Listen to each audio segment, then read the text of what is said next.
Party जिंदाबाद, Bharatiya Janata party जिंदाबाद।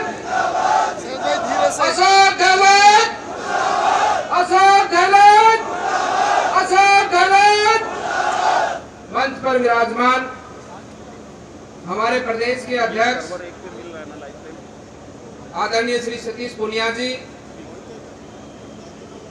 हमारे पूर्व प्रदेश अध्यक्ष श्री अरुण चतुर्वेदी जी और हमारे सबके लाडले हमारे मार्गदर्शक और विधानसभा में उपनेता श्रीमान श्री राजेंद्र राठौड़ जी, मदन दिलावर जी, भजनलाल शर्मा जी, विष्णु चेतानी जी, मनीष पारिक जी, संजय शर्मा जी, मंजीत चौधरी जी, संजय नरुका जी, बलवान जी, महेंद्र यादव जी, हेम सिंह भड़ाना जी, ज्ञानदेव जी, रामहेत यादव जी, बनवारी लाल जी, मंगलराम कोहली जी, जयराम जाटव जी, मामन सिंह जी, मोहित यादव जी, सुखवंत जी, विजय जी, रामकिशन मेघवाल जी, संदीप दाइमा जी, बाबूलाल मैनेजर जी, रमेश खिच्ची जी, देवी सिंह जी और विशेष रूप से हमारे बीच में यहाँ पर पधारे जो कि हमारे प्रदेश में मोर्चाओं के अध्यक्ष हैं, हमारे युवा मोर्चा के श्री हिमांशु शर्मा जी, हमारी महिला मोर्चा से अलका मुंद्रा जी, किसान मोर्चा से हरिराम जी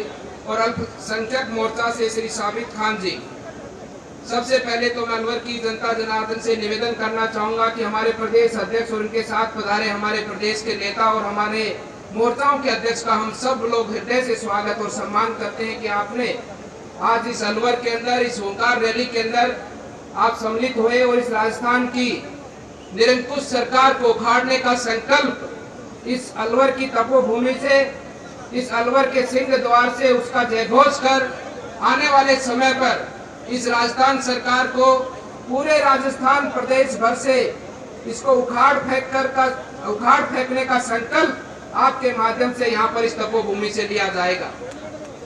मैं आप सबसे ये कहना चाहता हूँ कि ये वही तपोभूमि है जहाँ भर्तृहरि महाराज ने तपस्या की थी। मैं थोड़ा सा पीछे ले जाना चाहूंगा। भर्तृहरि महाराज भगवान गोरक्षनाथ जी के शिष्य बने और उस राजपाट को अपने छोटे भाई विक्रमादित्य को सौंपा और विक्रमादित्य का काल आप सबको भली भांति ध्यान है कि वो विक्रमादित्य का ही राजपाट का काल था जब भारत को स्वर्णिम काल कहलाया जाता था, भारत को सोने की चिड़िया कहलाई जाती थी। उसी समय पर पुनः धर्म की स्थापना हुई थी। उससे पूर्व में जो भारत में राज करते थे उन्होंने सनातन धर्म को बर्बाद करने का काम किया था, सनातन धर्म को खत्म करने का काम किया था, लेकिन पुनः सनातन धर्म की स्थापना भर्तृहरि काल में हुई थी। उसी समय हमारे भट्ट मंदिरों का निर्माण बढ़ा था। आज वही दिन को याद करते हुए इसी तपोभूमि से जहाँ राजा भर्तृहरि जी ने तपस्या की थी, आज मैं अलवर की जनता से कहना चाहता हूँ कि यहीं से वो संकल्प लेकर और आने वाले समय पर जिस प्रकार से ये कांग्रेस सरकार आप सब लोग कहते हो, मैं तो इसको कांग्रेस सरकार नहीं कहना चाहूंगा, मैं तो इसको मुगलिया सरकार कहना चाहूंगा। ये मुगलिया सरकार है। इस मुगलिया सरकार के तख्ते को हम सबको मिलकर पलटना होगा। इसके जिस प्रकार का भाव, जिस प्रकार का कार्यक्रम इन पिछले 3.5 वर्षों में इस सरकार के द्वारा संचालित पूरे राजस्थान प्रदेश में किया जा रहा है, वो हम सबसे कहीं छुपा नहीं है। आप सब जानते हैं कि इस प्रकार की भावना सनातन धर्म के प्रति ये कांग्रेस के लोग रखते हैं, क्योंकि कांग्रेस के लोगों में सनातन धर्म संस्कृति का डीएनए नहीं है, इनके अंदर मुगलों का डीएनए है। उस डीएनए को हमको पहचानना होगा और आने वाले समय के अंदर जब राजस्थान की विधानसभा का चुनाव हो, उस चुनाव के अंदर इनका सारा हिसाब किताब हम सबको मिलकर पूरा करना होगा। इनको राजस्थान में जिस प्रकार से हमारे किसान भाई जानते हैं, अध्यक्ष पूर्व में अमेरिका से बीज आया था, गेहूं का बीज, उस गेहूं के बीज के साथ में खरपतवार का भी बीज आया था जिसको कांग्रेस घास कहते हैं। जानते हैं ना किसान भाई कांग्रेस घास किसे कहते हैं? जानते हैं ना कांग्रेस घास किसे कहते हैं?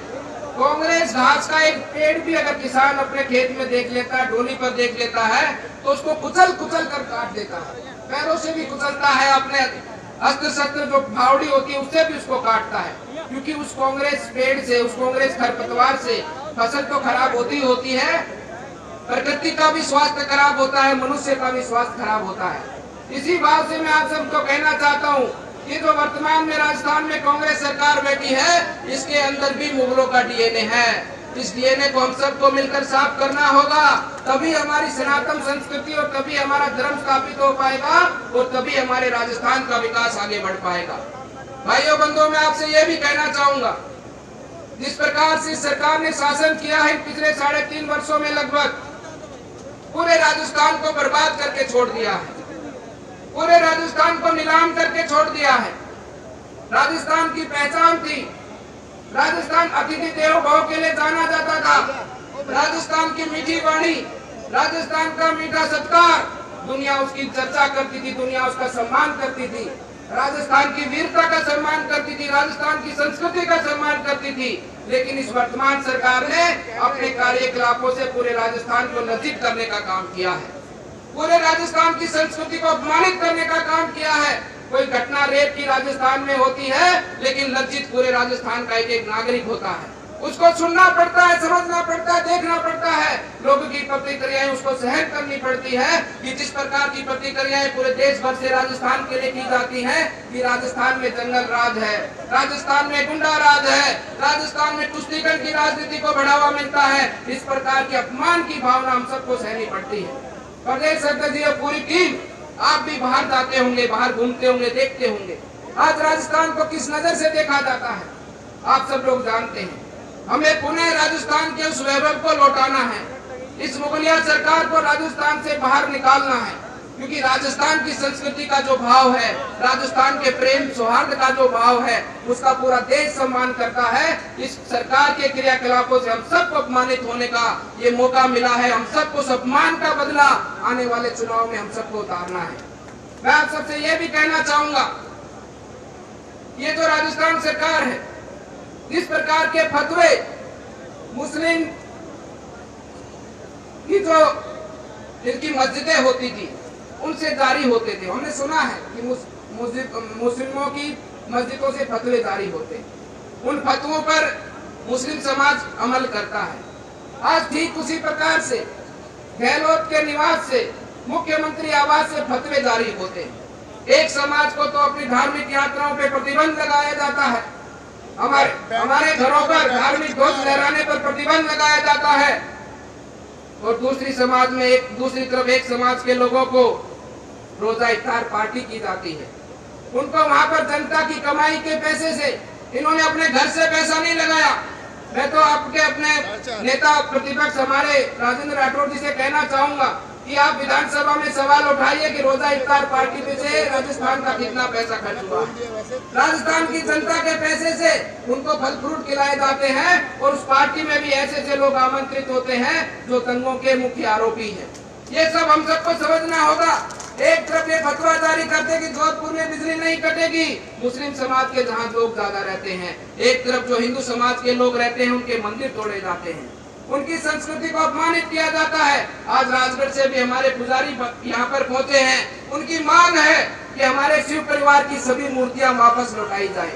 हमारे पास केवल कार्तिक जी की खंडित मूर्ति है, हमारा शिव परिवार जिसमें गणेश जी की मूर्ति है, जिसमें पार्वती जी की मूर्ति है, जिसमें नंदी की मूर्ति है, और भगवान स्वयंभू शिव शंकर की जो प्रतिमा है, जो शिवलिंग है, उसको हमको लौटाया जाए। आज भी प्रशासन के पास में वो मूर्तियां नहीं है। कहाँ गई वो मूर्तियां? क्या आप चाहेंगे नहीं कि वो मूर्तियां हमारे को लौटाई जाए? चाहेंगे नहीं क्या? कहाँ गई वो मूर्तियां? कहाँ प्रशासन उनको लेकर गया है? आज तक वो मूर्तियां नहीं लौटी हैं। इसलिए मैं कहना चाहूंगा इस सरकार को हम सबको मिलकर करारा जवाब देना है। अनेकों आपराधिक घटनाओं के बारे में मुझसे पूर्व वक्ताओं ने आपसे बहुत बातें कही, आप सब लोग जानते हैं। मैं एक ही घटना की बात करूंगा, मुख बंदिर बच्चे की, और साथ ही साथ में हमारे जो बानसूर में घटना घटित हुई उसके बारे में। मुख बंदिर बच्चे के साथ जिस प्रकार का अन्याय और जिस प्रकार से उसकी लाचारी का फायदा इस कांग्रेस सरकार ने उठाया है, जनता तो उसका दंड देगी, भगवान भी निश्चित रूप से उसका दंड इन कांग्रेस के लोगों से देगा। जिस प्रकार से भूपसेड़ा की हमारी महिला के साथ में आज तक उसकी जिस प्रकार से उसको न्याय नहीं मिला, हमने उस समय एसपी महोदय से बात की, गांव वालों ने कहा कि हम सब नहीं लेंगे। हमने बहुत समझाइश कर एसपी ने हमसे, कलेक्टर साहब ने हमसे 2 घंटे तक लगातार बात की। हमने कहा कि हम आपके कहने से सब तो ले लेंगे, लेकिन इसको न्याय कैसे मिलेगा? एसपी ने हमको कहा, अनेकों तरह के आश्वासन दिए कि हम जांच करेंगे, ये करेंगे, वो करेंगे। नहीं, मैंने कहा आपके जवाबदेही तय होनी चाहिए। जब तक आपके जवाबदेही तय नहीं होगी, तब तक आप इसकी जांच सही से नहीं करेंगे। हमने सबने मिलकर निर्णय किया कि आप 45 दिन में अगर इसको न्याय नहीं दे पाएंगे तो आप परिवार के सम्मुख जाकर परिवार से माफी मांगेंगे। आज मैं इस सभा से, यहाँ की एसपी मैडम से मैं बात करना चाहता हूँ, उनसे कहना चाहता हूँ कि 45 दिन तो छोड़ो, आज 3 महीने पूरे हो चुके हैं। आप उनके घर जाइए, उनसे माफी मांगे, ये राजस्थान सरकार उनसे माफी मांगे और कहे कि हम लाचार हैं, हमसे आज तक आपको हम न्याय नहीं दिला पाए। इनको माफी मांगनी चाहिए उनके पास में जाकर। जब तक इनकी जवाबदेही तय नहीं होगी, जब तक ये लोग काम नहीं करेंगे। मुझसे एक पत्रकार बंधु ने पूछा, यहाँ के कलेक्टर भ्रष्टाचार के आरोप में पकड़े गए। उन्होंने मुझसे पूछा कि देखो क्या स्थिति हुई है। मैंने कहा ये स्थिति कलेक्टर तो केवल हाथ है, पैसा लेने का हाथ है, अधिकारी तो केवल हाथ है। इनकी मजबूरी है कि क्योंकि यहाँ के नेता उनको बाध्य करते हैं, उनको मजबूर करते हैं। जेबे तो यहाँ के कांग्रेस के नेताओं की भर्ती है, उनके ऊपर आप डाका डालो तो आपको खजाना मिलेगा। क्योंकि इन्होंने जिस प्रकार से शासन चलाया है, इस शासन के अंदर राजस्थान की खनिज संपदा को जिस प्रकार से लुटाया है वो आप सब लोग जानते हैं। विधायकों को खुश करने के लिए सरकार को समर्थन प्राप्त होता रहे, इस भाव से विधायकों को जिस प्रकार से औने पौने दाम पर राजस्थान की खनिज संपदा को उनको अलॉट किया गया है, जिस प्रकार से विधायकों का राज आज उनके विधानसभाओं में चलता है, जिस प्रकार की वसूली आज विधानसभाओं में विधायक खुले तौर पर करते हैं, वो सब बातें आपसे छुपी नहीं है। आपसे मैं ये कहना चाहूंगा, इस रैली के माध्यम से हम सबको एकजुट होकर आने वाले चुनाव के अंदर इस सरकार की जड़ों को उखाड़ना है और हम सबको एक धर्म स्थापित सरकार, एक राजस्थान की उन्नति को सोचने वाली सरकार और राजस्थान को आगे ले जाने वाली सरकार, जो क्रम राजस्थान का रहा था विकास के पथ का, उसको पुनः आगे बढ़ाना है। भाइयों बंधुओं, इन 3 सालों के अंदर राजस्थान बहुत पीछे जा चुका है। राजस्थान बिल्कुल खत्म सा इन कांग्रेस के लोगों ने कर दिया है। लेकिन हम सब कार्यकर्ताओं को मेहनत कर राजस्थान को फिर से आगे बढ़ाना है और हमारे यशस्वी माननीय प्रधानमंत्री जी के संकल्प के साथ जुड़कर जो उन्होंने एक विजन देश को दिया है कि आने वाले 25 वर्षों में हम सबको मिलकर भारत को एक आत्मनिर्भर भारत बनाना है, उस भाव से हम सबको मिलकर कड़ी मेहनत करनी है। मैं इस अवसर पर यह भी आपसे कहना चाहूंगा कि 75 वर्ष आजादी के हो चुके हैं। ये स्वर्णिम काल हम सब भारतवासियों का है। इस स्वर्णिम काल के अंदर हम सबको उन शहीदों के मुताबिक, उन शहीदों के सपनों के अनुसार, उन शहीदों के अनुसार जिस प्रकार से उन लोगों ने उस समय पर संघर्ष कर हमको आजादी दिलाई थी, आज हमारा मेहनत है, हमारी ताकत है कि उन शहीदों के सपनों को हम सब मिलकर साकार करें और माननीय प्रधानमंत्री जी के सपनों के अनुरूप, अपने सपनों के अनुरूप अपने भारत को आगे बढ़ाने का काम करें, जिसमें कांग्रेस सरकार की नीति। नमस्कार, मैं हूं मानक गुप्ता। अगर आपको हमारा ये वीडियो पसंद आया हो तो इसे लाइक और शेयर जरूर करें और हाँ, हमें सब्सक्राइब और फॉलो करना ना भूलें ताकि आप देश और दुनिया की कोई खबर मिस ना करें। तो जुड़े रहिए हमारे साथ और देखते रहिए न्यूज़ 24।